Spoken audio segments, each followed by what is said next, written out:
Hey friends, I'm Shannon Guerra.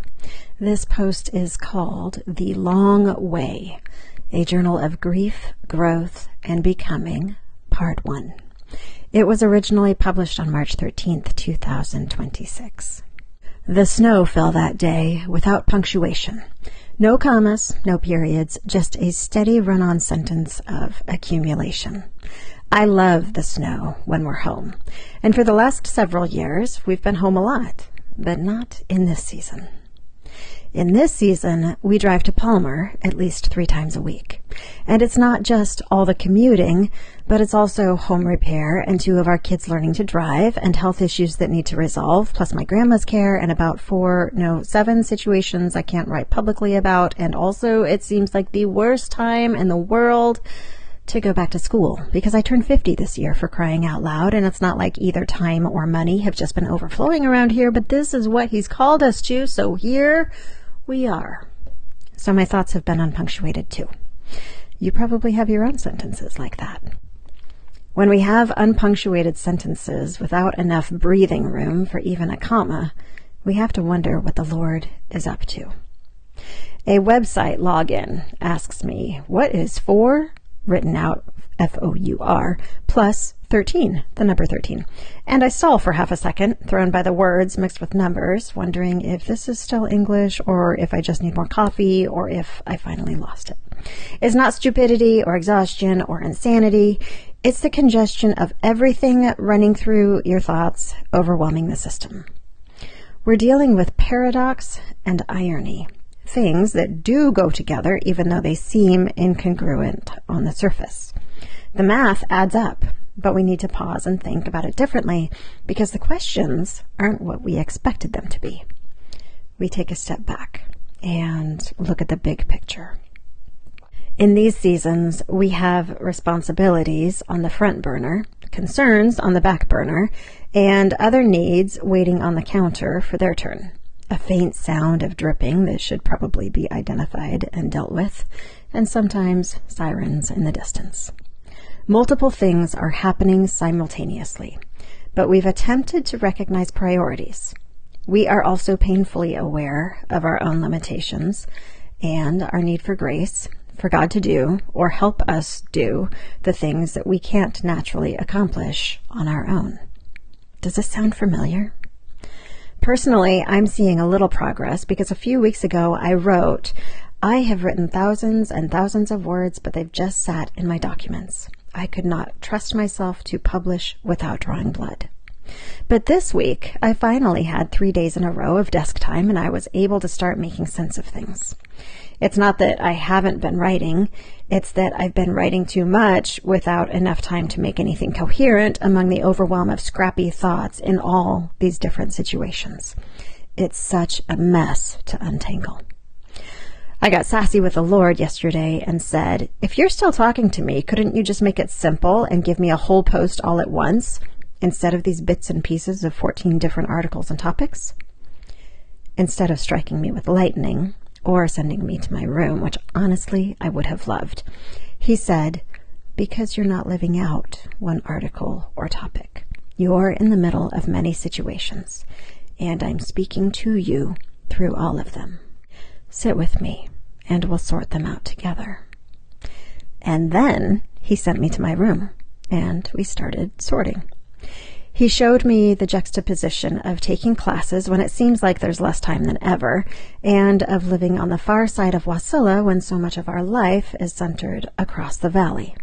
Both situations seem so inefficient, such bad timing.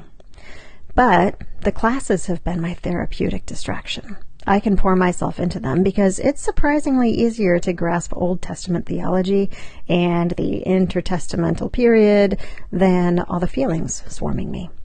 And our physical distance away from everything has enforced a boundary that keeps us, me, from overdoing anything else right now.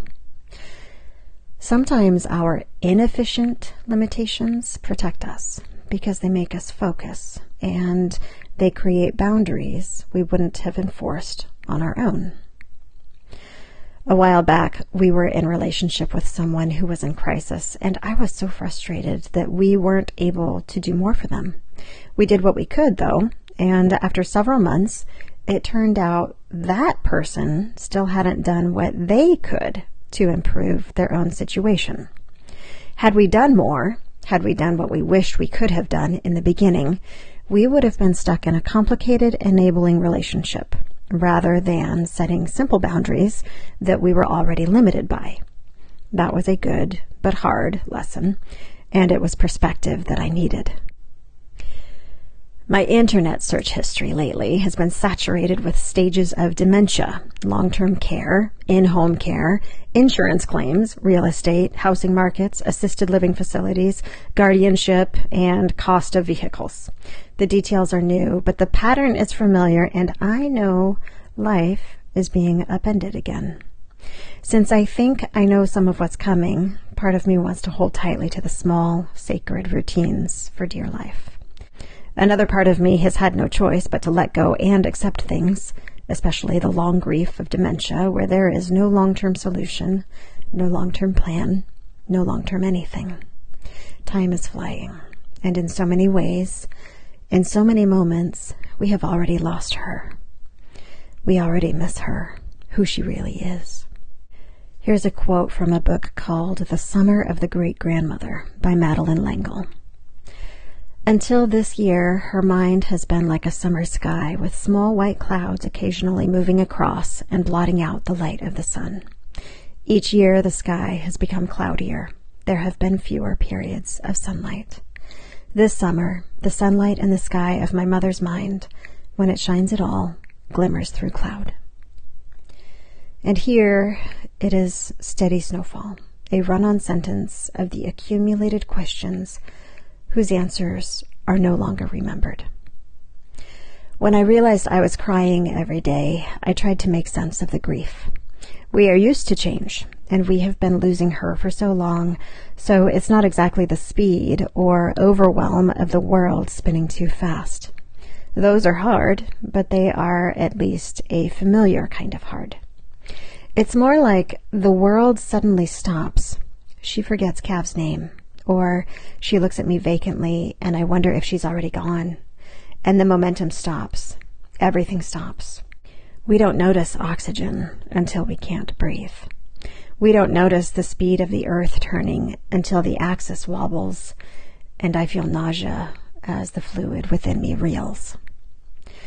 Later at the computer, I am trying to type through tears, and I think, I do not have time for this. There is so much to do.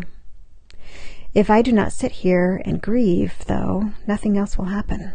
This is the slow work, the deep work that has to be done. If I don't do it here, now, I won't be able to do what needs done later at her house, with the family, cleaning her stovetop, kneeling at her chair, holding her hand, drinking tea out of my dad's mug. This is the place and time to process. And there is no checking it off the list because it just keeps coming, and I hate that. A couple years ago, I wrote about a different grief when kids grow up and move out of the house. Reading it hits differently right now. Here's a quote from this old post.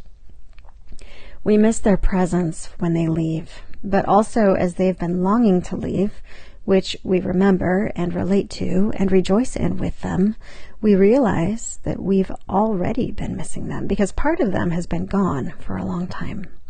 They've changed and emotionally moved on already in many ways. The grief has been sneaking up on us, slipping in and surprising us at random intervals for over a year now. During those recent weeks, when I couldn't make heads or tails of things, I went to the memorial service of a pastor from our previous church. He had led our team of intercessors, and every Tuesday morning we prayed around the table together. His wisdom bled into several of my writings. He was in his 80s when he died, 12 years younger than my grandma. I could not help sitting through his service with her on my mind. Even though the denominations are different, in many ways that church took me back to my roots because the atmosphere was so similar to Grandma's church that I grew up in. We sang hymns in both places, including the one that opened Dr. Don's memorial. What a friend we have in Jesus, all our sins and griefs to bear. What a privilege to carry everything to God in prayer. Oh, what peace we often forfeit. Oh, what needless pain we bear, all because we do not carry everything to God in prayer. By Joseph Scriven from 1855. Person after person came up to honor this man, and they were still going when I had to leave early for another event at our church that evening. A couple people mentioned this quote of his. Dr. Don Brentro used to say, "The definition of true humility is to be known for who you really are." Doesn't that change how we see authenticity, relationships, boundaries, and humility? We feel helpless and without words sometimes, stuck in our own limitations and bound by the time it takes all the tears to flow out of us.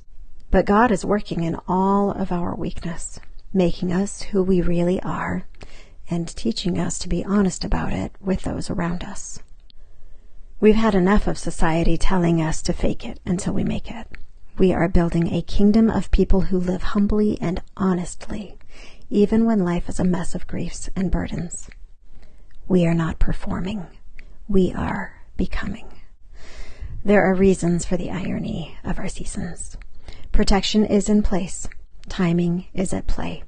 And even though I'm scouring real estate listings more often than some people check their social media feeds, I understand why the answer is still wait, not yet. God has a curriculum for our lives, and we do not plan it. Here's Deuteronomy chapter 8, verses 2 and 3. Remember the long way that the Lord your God has led you these 40 years in the wilderness, in order to humble you, testing you to know what was in your heart, whether or not you would keep his commandments. He humbled you by letting you hunger, then by feeding you with manna, with which neither you nor your ancestors were acquainted, in order to make you understand that one does not live by bread alone, but by every word that comes from the mouth of the Lord. I have seen him move us in perfect timing, when that perfect timing took years longer than I wanted. He moved us to the perfect place, when that perfect place was rejected by us at first because it didn't fit what we thought we wanted and needed. He gave it to us anyway, and we are aching a little at the prospect of leaving it whenever that time comes. Sometimes he is preparing us in ways that look like the opposite of preparation. Sometimes he is protecting us and others through our inability, our lack of proximity, or other boundaries that we never would have enforced on our own.